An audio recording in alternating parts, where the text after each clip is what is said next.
Singapore, Anthology. Obscure new wave of British heavy metal releases.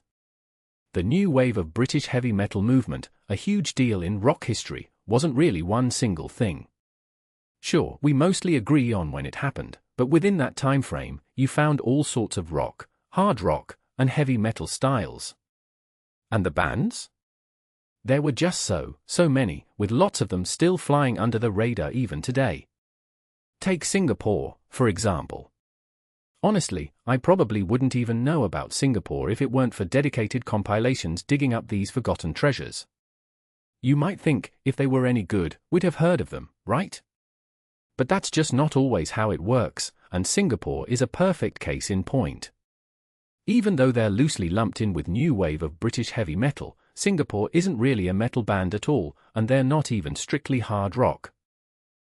Their sound is mostly rooted in that classic 1970s rock vibe, with just a few touches of hard rock here and there.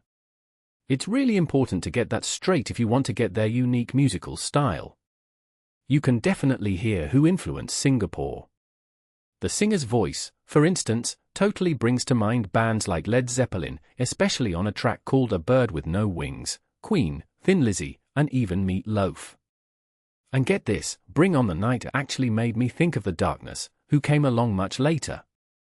Beyond those classic rock echoes, there's also a clear punk rock feel woven into all their songs, sometimes subtle, sometimes a bit more obvious. From their anthology, a few songs really hit home for me. Besides The Bird with No Wings and Bring on the Night, I definitely recommend checking out Insomnia, Harry Houdini, and I Spy. They really show off how well Singapore could craft some memorable tunes in their own style. Despite those influences, Singapore really carved out a personal sound all their own. Their music is both melodic and powerful, right within the bounds of the rock and hard rock of their time.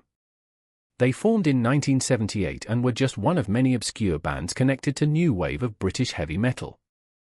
Their single is super rare now, and even though they eventually leaned more towards power pop, it's a shame they never managed to put out a full album. So, after listening to Singapore's Anthology, it's clear that even though their journey was short and they're pretty obscure, they made some truly worthwhile music.